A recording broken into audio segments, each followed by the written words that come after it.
Vitamin के is an important vitamin for the functioning of the human body. इसकी सबसे ज़्यादा रिस्पॉन्सिबिलिटी है ब्लड क्लॉटिंग में। जैसे कि जब हमको चोट लगती है और खून निकलता है, ताकि खून बहता ना जाए, उस खून को रोकने के लिए, ब्लड को क्लॉट करने के लिए विटामिन के की बहुत बड़ी रिस्पॉन्सिबिलिटी है।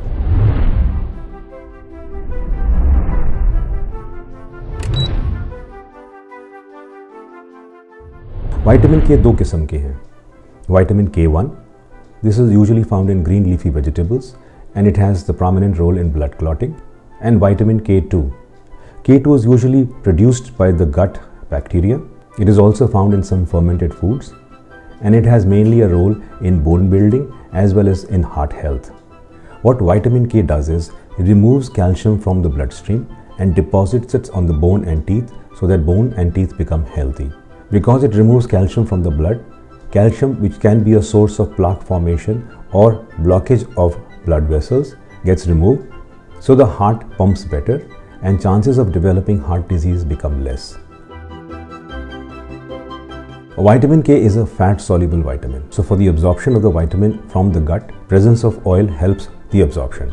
Vitamin K is richly and readily available in our diet, from green leafy vegetables like spinach to cauliflower, broccoli, cabbage. It is also available in foods out of which we make salad, like cucumber, lettuce.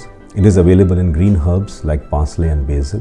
It is available from fermented dairy, from cheese and yogurt. It is also available from non-vegetarian sources like chicken, fish and eggs. So as we can see, it is a readily available vitamin. Vitamin K is readily excreted from the human body.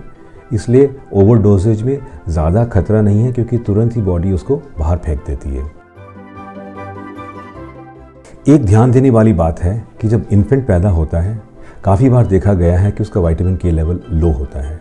तो काफ़ी जगह पर, कहीं पर तो ये protocol है कि इन्फेंट को विटामिन के का इंजेक्शन दिया जाता है ताकि उसको ब्लीडिंग और क्लॉटिंग डिसऑर्डर्स ना हो। विटामिन के की डेफिशिएंसी से ब्लीडिंग डिसऑर्डर्स हो सकते हैं और कभी कभी हार्ट हेल्थ बिगड़ सकती है।